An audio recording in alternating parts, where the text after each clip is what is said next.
ఇందిరమ్మ ఇండ్లకు సంబంధించిన ఒక కీలకమైన అప్డేట్ ఇది. ప్రతి సోమవారం ఇందిరమ్మ ఇళ్ల బిల్లుల చెల్లింపట. భూభారతి గృహ నిర్మాణంపై కలెక్టర్లు దృష్టి పెట్టాలి. మంత్రి పొంగులేటి ఆదేశం. ఎల్ఆర్ఎస్ గడువు పెంచేది లేదని స్పష్టీకరణ. సో దీనికి సంబంధించిన వార్త ఒకసారి చూద్దాం మనం. ప్రతి సోమవారం బిల్లు వస్తాయట. ప్రభుత్వం ప్రతిష్టాత్మక ప్రాజెక్ట్ అయిన ఇందిరమ్మ ఇల్లు భూభారతి చట్టం అమలుపై కలెక్టర్లు మరింత శ్రద్ధ పెట్టాలని రెవెన్యూ గృహ నిర్మాణ శాఖ మంత్రి పొంగులేటి శ్రీనివాసరెడ్డి ఆదేశించారు. ప్రభుత్వ ఆలోచనలు ప్రాధాన్యాలకు అనుగుణంగా పనిచేయాలని సూచించారు. ఇందిరమ్మ ఇళ్ల బిల్లులను ప్రతి సోమవారం లబ్ధిదారుల ఖాతాలో జమ చేస్తామన్నారు. సో ప్రతి సోమవారం లబ్ధిదారుల ఖాతాలో జమ చేస్తారట. సచివాలయం నుంచి సీఎస్ శాంతికుమార్తో కలిసి మంత్రి పొంగులేటి మంగళవారం కలెక్టర్తో వీడియో కాన్ఫరెన్స్ నిర్వహించారు. 28 జిల్లాల్లో పైలట్ మండలాల్లో కార్యాంశాలు.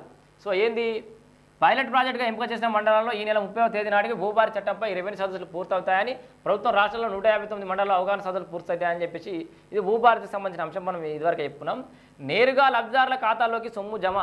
ఇందిరమ్మ ఇళ్లకు సంబంధించిన అంశం ఎక్స్క్లూజివ్ చెప్పుకుంటే లబ్ధిదారుల ఖాతాలో ప్రతి సోమవారం డబ్బులు పడతాయట.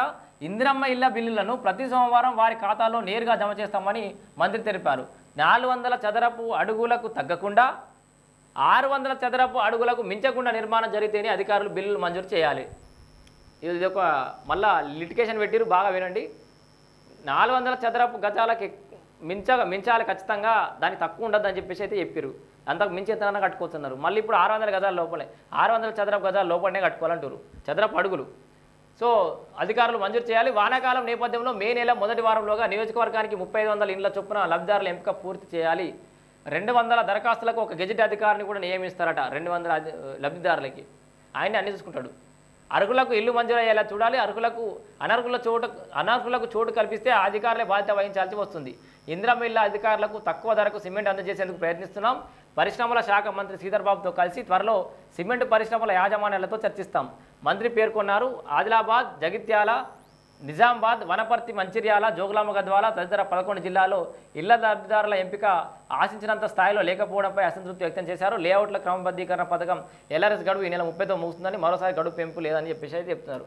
మొత్తంగా 400